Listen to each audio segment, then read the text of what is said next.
Post modern এই সময়ে individuality আমাদের সবাইকে একা করে দিচ্ছে, দূরত্ব তৈরি করছে মানুষে মানুষে। অ্যাপার্টমেন্ট কালচার আমাদেরকে অ্যাপার্ট করে দিচ্ছে, অথচ একটা নাইস ফ্রেন্ডশিপ বা সত্যিকারের ফ্রেন্ডশিপ আমাদেরকে সত্যিকারের বাঁধনে এনে প্রকৃতির মতো স্থির করতে পারে। আর তাই প্রকৃতির মাঝখানে এসে বন্ধুত্বের আহ্বানে বন্ধু তোমারই খোঁজে আপনাদের জন্য আমাদের নিবেদন। ইভান সাইর আপনাদের সাথে থাকবো। আমাদের সাথে অতিথি অবশ্যই থাকবেন। যে মানুষটি আজ আমাদের সাথে আছেন তিনি বাংলাদেশ এবং স্পেন মিলিয়ে জীবন পার করছেন। স্পেনের বুকে তিনি এক টুকরো বাংলাদেশ বয়ে এনেছেন নিজের জন্য এবং দেশের জন্য সম্মান। তিনি প্রখ্যাত চিত্রশিল্পী মনিরুল ইসলাম। চলুন দর্শক কথা বলি আমাদের আজকের অতিথির সাথে।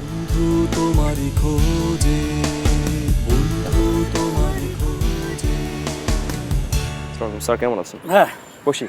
বসো। আঁকছিলেন?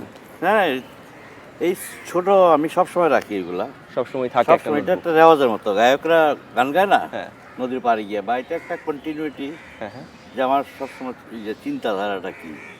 হ্যাঁ, তো এইগুলাতে আমি রাখি, কিন্তু এইগুলা এরপরে যে আমি এটা কপি করি না। কারণ লাস্টে যদি এখান থেকে নেই, আমার নিজের ছবি নিজেই কপি করতে। তবে এটা কন্টিনিউয়াস একটা যে ড্রয়িংয়ের জন্য হ্যাঁ বা আঁকার যে এলিমেন্টস আমরা নেচার দেখি, নেচারটা হলো আমাদের টিচার, এর বাইরে যেতে পারবো না, এখান থেকে সব নিতে হবে সব কিছু। কারণ গাছটাকে, এই গাছ ছোটো ছিল, অনেক ইতিহাস আমি জানি। হ্যাঁ, 50 বছর আগে গাছ এটার অর্ধেকও ছিল না, এর লিচু। তো এই যে স্টোরিগুলা এখন ওই টাইমটার, এই টাইমটার গাছটার কী ক্যারেক্টারটা, হ্যাঁ, সেটা তো অনেকটা ইমেজ দিয়ে বোঝা যাবে না। হ্যাঁ, তখন এই অ্যাপসটাক আসে যেটা ধরা ছোঁয়ার বাইরে। আচ্ছা, আপনি ইমেজের কথা শুনতে আমার কাছে মনে হলো যে আমাদের এই আয়োজনটা তো বন্ধুদের নিয়ে কথা বলবার, হ্যাঁ। বন্ধুত্বকে নিয়ে কথা বলবার। তো এই ফ্রেন্ডশিপের ইমেজটা আপনার কাছে কিভাবে আসে? ফ্রেন্ডশিপের ইমেজটা যদি কখনো এমন হয় যে এরকম একজন মানুষের কাছ থেকে আমি সেই ইমেজটা দেখতে চাই। ফ্রেন্ডশিপের আমি যখন অনেক আগে ইমেজ নিয়ে কাজ করতাম, ইমেজ মানে পোর্ট্রেট বা রিয়েল লাইফ, যেটা রিয়েলিস্টিক ছবি বলে। আস্তে আস্তে আমার ছবি অনেক চেঞ্জ হয়ে গেছে, কারণ অনেক জিনিস যেগুলা ইমেজ দিয়ে সম্ভব না, অনেক জিনিস আমাদের সারাউন্ডিং আছে ধরা ছোঁয়ার বাইরে। তা গোলাপ আঁকতে পারি সুন্দর, আর কিন্তু গোলাপের গন্ধ রাখতে পারবো না। হ্যাঁ, তারপর গান শুনতে ভালো লাগে, সেতার বা ক্লাসিক্যাল, ইউরোপিয়ান হোক, ইন্ডিয়ান হোক, আমাদের দেশে হোক, ভিতরে একটা সেন্সেশন হয় না, অনেক সময় শরীরের লোম দাঁড়িয়ে যায়। কিন্তু এই সেন্সেশন তো ধরা ছোঁয়ার বাইরে। এই যে মানুষের কষ্ট, অনুভূতি, দুঃখ, আনন্দ, এগুলো তো পোর্ট্রেটে বোঝানো যাবে না। এই সেই জন্যই অনেক আর্টিস্ট পোর্ট্রেটটার সিম্বলিক্যালি রাখছে, কিন্তু সে কপি করতেছে। তার ভিতরের যে কী রিপারকেশন হইতেছে, সে তার এনার্জি দিয়ে, ওইটা দিয়ে চায় যে বোঝে। ঠিক বোঝানো সব ছবি, এই যে আমরা বলি সবাই আমি তো বুঝি না ছবি, এটা 80% 90% লোক। তখন আমি বলি আমি ছবি বুঝি না। ছবি বোঝার কিচ্ছু নাই, এটা ভালো লাগা না লাগা। হ্যাঁ, এই যে একটা লোক যায় একটা স্যুট কিনতে বা একটা নেকটাই কিনতে, 3টা দোকান ঘুরে কেন, লাস্টলি দেখা যায় না এটা ভালো লাগে।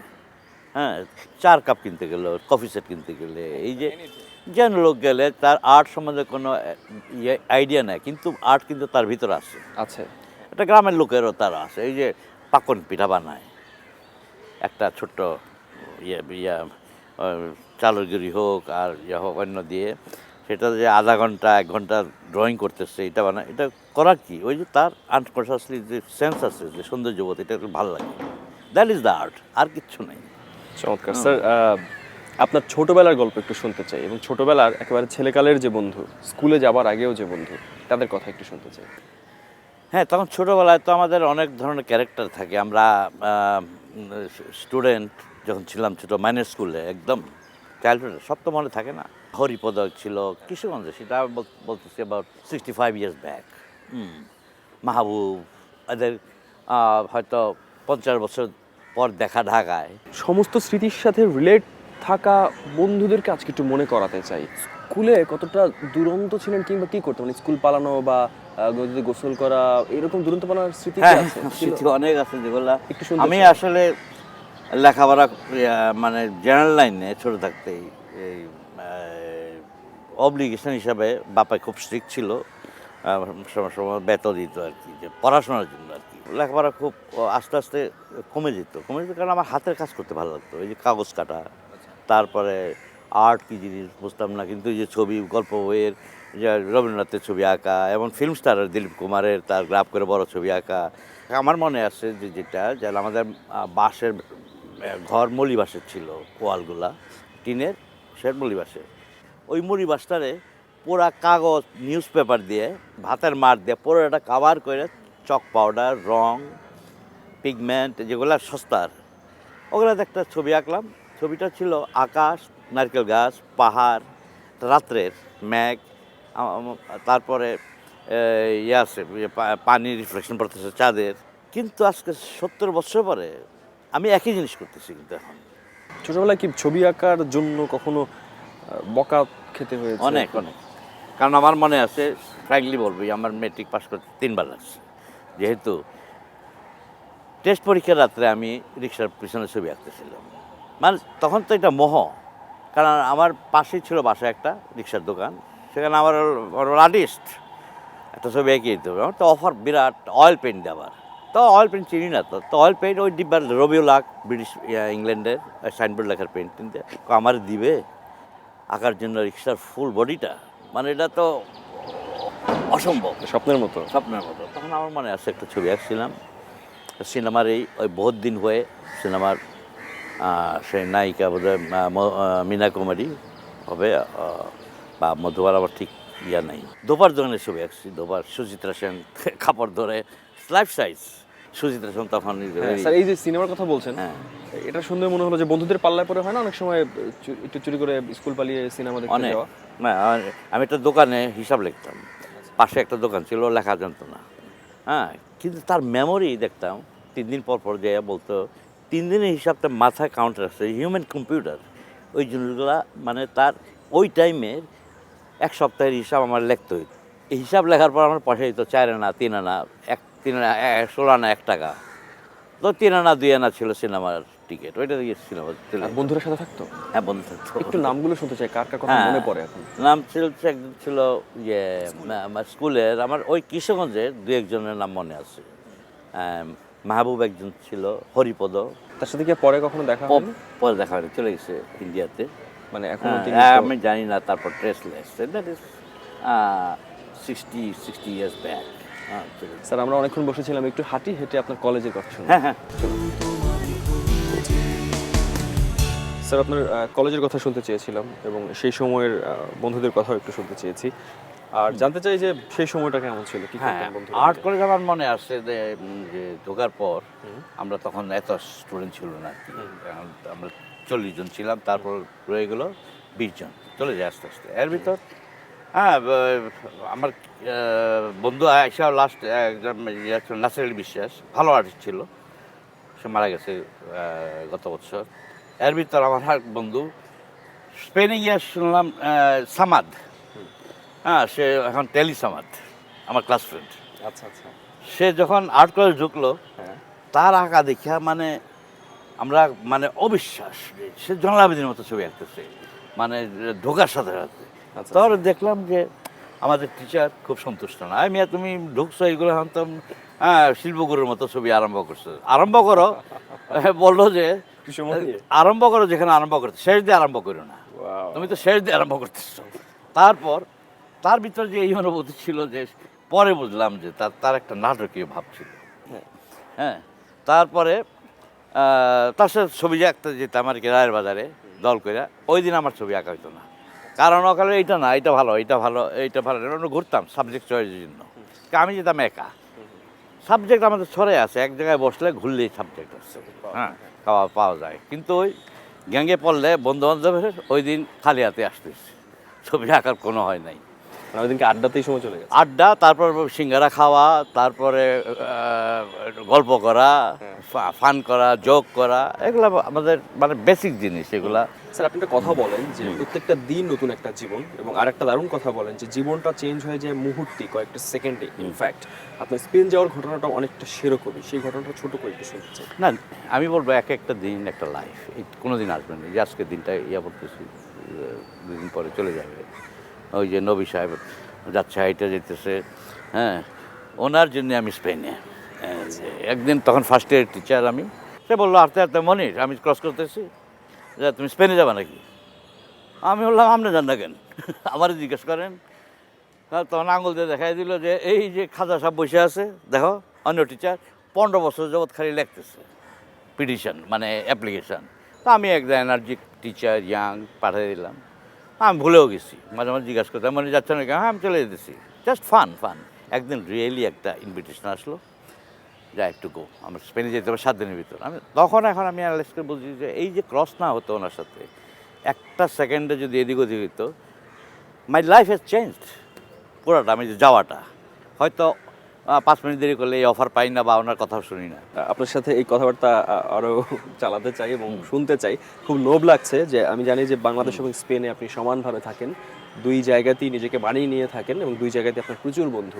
কিন্তু আমরা চারুকলা যেভাবে কথা বললাম, আমার খুব ইচ্ছে করছে আপনি যদি অ্যালাউ করেন আমি একটু আপনার বাসায়, আপনার স্টুডিওতে যেতে চাই, সেখানে বসে সেই স্পেনের জীবনের বন্ধুদের কথা বা হ্যাঁ, সেখানে এটা ভালো হবে, কারণ ওইটা আমার আরেকটা পার্ট লাইফে। চলো। শেষ পর্যন্ত আপনার বাসায় একটা মানে বড়সড় স্টুডিও দেখতে পাচ্ছি, মানে খুবই ভাগ্যবান মনে করছি নিজেকে। স্যার, আরেকটা ব্যাপার আমার একটু জানতে ইচ্ছে করছে যে সাধারণত যেটা হয়, কেউ যখন আমাদের দেশে একটা মানসিকতা বোধহয় এরকম আছে যে আমরা যখন বাইরে যেতে পারি, সেখানে যখন কিছুটা হলো প্রতিষ্ঠা পাই, তখন আর খুব একটা দেশমুখী হই না বা দেশে আসার ওই আন্তরিকতার জায়গাটা থাকে না। কিন্তু সেক্ষেত্রে আপনি কিন্তু একটা ভিন্ন দৃষ্টান্ত। আপনি স্পেনে সেখানকার রাষ্ট্রীয় পদক থেকে শুরু করে সেখানে যেভাবে নাম কুড়িয়েছেন, তার পাশাপাশি আমি বাংলাদেশকেও ভুলে যাননি, সেখানেও এসে কিন্তু অর্ধেকটা সময় বছরের এখানেই থাকেন। এই সিদ্ধান্তটা একটু শুনতে চাই। না, শুধু বাইরে আমরা সবাই যেতে চাই, লাইফ তো একটাই। এর ভিতর যদি একটা লোক ইভেন অল্প টাইমের জন্য গেল, সাধারণত স্কলারশিপগুলো থাকে 9 মাসের, 1 বছরের বা হিসেবে, এই সময় তার এই টাইমটার ভিতর কী করবে সে? শিল্পী হিসাবে আমার স্পেনে গেলাম 9 মাসের জন্য, কিন্তু এখন আমি ডেস্টিনিটা বুঝি মানুষের 9 মাসের জন্য যাওয়ার পর আমার 50 বছর। প্রবলেম আছে বাইরে গেলে, অনেকে আমরা যে চলে যাই, এরপর একটা অ্যাডপ্ট হয়ে অন্য ওদের সিস্টেম অনুযায়ী, ওই সিস্টেমের ওদের ইউরোপটা একটা ইউরোপ আমেরিকা একটা সিস্টেমের ভিতর, এই সিস্টেমের বাইরে যাওয়া অসম্ভব। কারণ ইউরোপ একদিকে খুব কঠিন, কিন্তু কেউ কাউকে সাহায্য করবে না। সাহায্য করবে গভর্নমেন্ট প্রোটেক্টিং ইউ, কিন্তু এর জন্য আমার ট্যাক্স দিয়ে দিতে হবে। ফিল করে ইউরোপ, আমি আছি 50 বছর, আমি স্প্যানিশ নাগরিক হিসাবেও আছি, কিন্তু আমি কোনোদিন স্প্যানিশ হতে পারবো না। মাটির যে সয়েল, এটা আমি টাচ করতে পারবো, ওদের মাটিটা ওইভাবে নিতে পারবো না। তা এইগুলো কতগুলো সাইকোলজিক্যাল কজ আছে যেগুলো ফিলিংসের উপর নির্ভর করে। মাটির টানটা মাটির টানটা আসা যায়। তারপরে এখানে he is a person, he is respected যেভাবে, সেখানে বাইরে হি ওয়াজ সামবডি এখানে, কিন্তু ওখানে সে কিছুই না। স্যার, একটা বিষয় একটু জানতে ইচ্ছে করছে। আপনি তো 9 মাসের স্কলারশিপ নিয়ে প্রথম বাঙালি হিসেবে স্পেনে কিন্তু 10 বছর ছিলেন, তারপর সেই পথ চলা 50 বছরে গড়িয়ে গেছে। স্পেনের লাইফস্টাইলে তাদের ফ্রেন্ডশিপটা আসলে কীরকম? আমাদের টক সাবজেক্ট খুব ডিফারেন্ট এখান থেকে। কীরকম? হ্যাঁ, যেমন ওরা যে পার্সোনাল ভিত্তিতে জিজ্ঞাসা করবে না অন্য, যে আমি কিভাবে থাকি আমার, সেটা অন্যান্য ইউরোপে বেশি, যেমন স্ক্যান্ডিনেভিয়ান কান্ট্রি থেকে। হ্যাঁ, একটা লোকের সাথে, একটা ছেলে মেয়ের সাথে আমি সারাদিন আছি, কিন্তু জিজ্ঞাসা করতে পারবো না তোমার ভাই কয়জন, তোমার বাপ করে কি, তখন সেই অ্যাংরি যে এইসব জিজ্ঞাসা করতেছো কেন, পার্সোনাল কোনো কিছু না। তবে স্পেন যেহেতু আরবরা ছিল 800 বছর, ওরা আরবরা অনেক কিছু দিয়ে গেছে, যে এফেক্টিভ, ওরা টাচি পিপুল, লোক ধরে। তো দ্যাট মিনস ওরা বলে যে আমরা ওই ট্রান্সমিট আওয়ার এফেক্টিভ যে অ্যাপ্রোচ আছে, এটা টাচ করলে একটা লোকের যেভাবে ফিল করি। তো ওরা এখনও স্প্যানিশরা যে বলে এত বছর আগে আরবরা ছিল, যে আমরা প্রাউড ফিল করি যে আরবরা ছিল এই দেশে। তো আমি বলবো যে বন্ধুবান্ধবরা আমার প্রচুর আর্কিটেক্ট আছে, আর্টিস্ট আছে, ডান্সার আছে, আর্ট লাইনে বেশি। হ্যাঁ, তারপরে আছে, কিছু পলিটিশিয়ানও আছে। স্যার, আমরা এই দেখার প্রসঙ্গে আসলাম যে এখানে আসছি এভাবে বসে একটা না কথা না বলে, আপনার সব কিছুই এখানে একদম ওপেন আছে। একটু কাছাকাছি যেতে চাই আপনার পেইন্টিং। এখন ওইটা আমার বাসা বলবো না, আমার স্টুডিও বলবো, কারণ আমার এখানে এত মেটেরিয়ালস আস্তে আস্তে গ্রো হইতেছে। এখন লাস্টলি আমি কেন আমার ম্যানিয়া বোধ হইতো, অনেকে পাগল বলে, ঠিক আছে, তা আমি সব সারফেসের ছবি আঁকি। একটা ইনভলভ পেলে ইনভলভে আঁকি, একটা ছোট কাগজ পেলে ছবি। এই যে আজকে ক্যালেন্ডারের ছবি আঁকতেছি, এই যে ক্যালেন্ডার, এখানে আমাদের মেটেরিয়ালস আছে কিন্তু সব করার। ছবি আঁকলে হয়তো স্টুডেন্ট লাইফে আমি বিদেশি কাগজের জন্য বসে আসছিলাম, ভালো হবে, কিন্তু এটা ঠিক না, কারণ বিদেশি কাগজ আমরা যদি বেশি দিন রাখি, আমাদের টেম্পারেচারটা এত খারাপ, হিউমিডিটি, ময়েশ্চার। হ্যাঁ, আমি হয়তো এটা ম্যাটেরিয়াল প্রথম আরম্ভ করছি আমি সুইট বোর্ডে, ওই যে মিষ্টির ঠোঙ্গার ছবি আঁকা। হ্যাঁ, তারপরে একটা ক্যাটালগ, এই যে করে ক্যাটালগ, ল্যাব আর্টের একটা ক্যাটালগ দেওয়া গেল। ওই ক্যাটালগ এই যে জীবনের জন্য এই যে এগুলো বন্ধ করে এই যে এগুলোতে ছবি আঁকতেছি, এই যে ছবি, এই যে ছবি, এই যে এখন এক কথায় যদি বলি ছবিটা কি, ছবিটা হলো আজকের এই মোমেন্টে আমি যে কিছু করতেছিলাম এই সময়টা ধরে রাখা, আর কিছু না। নিশ্চয়ই স্যার, আমরা সময়টা ধরে রাখতে চাই এবং এই সময়টাকে আরও একটু রঙিন করে তুলতে চাই। আপনাকে নিয়ে আবারও চারুকলার সেই ক্যাম্পাসে ফিরে যেতে চাই এবং সেখানে গিয়ে আপনার সাথে কথা বলবো, পাশাপাশি একটা অন্যরকম মুহূর্ত তৈরি করতে চাই। চলো, ঠিক আছে।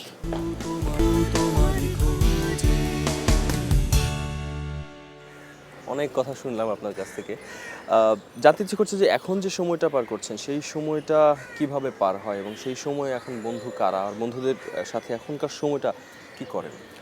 হ্যাঁ, এখন সময়টা আমার যাচ্ছে খুব একটা ভেরি ক্রুশিয়াল বলতে হবে, কারণ আস্তে আস্তে এত ছবি হয়ে গেছে বাসায়, এখন ছবিগুলো শেষ হয় কি না সেটি একটা বিরাট মানে ভাবনার বিষয়। আমার হয় কি একসাথে অনেক ছবি আছে, হয়তো হয়তো এখন 4000 আমার একটা বইয়ের উপর ছবি আছে। হ্যাঁ, তারপর অবশ্যই আমরা তো সবাই শিল্পীরা সময় বলি আমাদের একা থাকা দরকার, কিন্তু একা কেউ থাকতে পারে না। বেসিক্যালি বন্ধু দরকার, এবং বন্ধু সিলেক্ট করা মুশকিল আর্টিস্টদের, কারণ আমরা চাই কাজের পর ইন্টারেকশন করা, aesthetic, joke, all kind of আলাপ করা। তারপর শিল্পীদের বিরাট একটা বেশি সোশ্যাল হলো মানে লাইফের একটা খুব একটা আমাদের ক্যারিয়ারের জন্য ভালো না, কারণ আমাদের নিজের সময় দরকার। কিন্তু তারপর কি ইচ্ছে করে না যে কোনো বন্ধু একটু সামনে আসুক, একটু সেই বন্ধুর সাথে কথা বলি কিংবা আড্ডা দেই, এরকম ইচ্ছাটা কি হয় না? না, সেটা আমার অতিরিক্ত বেশি। একইভাবে থাকি আমি, ওই স্পেনের যে লাইফ, এখানে একটা লাইফ। আমার বাসায় আসে মিস্ত্রি যা আসে, ডিপ্লোমেট আসে, মিনিস্টার আসে। তো সেক্ষেত্রে আপনি যখন বলছিলেন যে অনেকেই আসে, আর এমন যদি হয় যে এখন আপনার কোনো প্রিয় মানুষ, কোনো প্রিয় বন্ধু আমাদের সাথে এখানে আসেন, আপনার পাশে বসেন, আপনার সাথে কথা বলেন, তখন কেমন লাগবে? না, তো তখন তো সেটা তো খুবই ভালো লাগে আমার কাছে। হ্যাঁ, এখন মুশকিল খুঁজে বের করার যে আমার ঢাকায় এখন যে বাই টাইম আমাদের অনেক বন্ধু চলে গেছে, আর যারা ক্লোজ বন্ধু আছে তাদের খুব রেয়ার দেখা হয় আর কি। আর দেখা হইলে মানে সারপ্রাইজ মাঝে মাঝে। সেই সারপ্রাইজটা আপনাকে দিতে চাই এবং সেরকম একটি মোমেন্টাম তৈরি করতে চাই, দেখা যাক যে কতটা ভালো আপনার লাগে।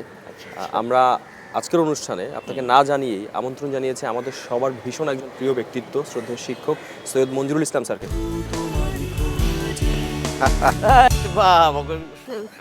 Hey, it's a big surprise, eh? It's a surprise. Surprise.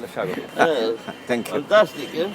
বহুদিন পর দেখা হলো। অনেকদিন পর। হ্যাঁ, অনেকদিন। মানে আমার এত প্রিয় একজন শিল্পী এবং এত প্রিয় একজন মানুষ যে কল্পনা করা যাবে না। আচ্ছা, না দুজনের দেখা হওয়ার পর দুজনের হাসি মুখ দেখে কিছুটা বুঝতে পারছি। বোঝা যাচ্ছে পারছি। স্যার, আপনার সাথে একটু জানতে চাই যে কবে থেকে দুজনের এরকম সরাসরি পরিচয়টা হওয়া বা এরকম সম্পর্কটা গড়ে উঠলো? অনেক দিন থেকে এই চারুকলা ইনস্টিটিউটে প্রথম আলোচনা পরিচয় হয়েছিল, এটা 80-র দশকে। হ্যাঁ, আসার পর শিল্পাঙ্গনে, তখন শিল্পাঙ্গনে প্রথম দেখা হয়েছিল শিল্পাঙ্গনে।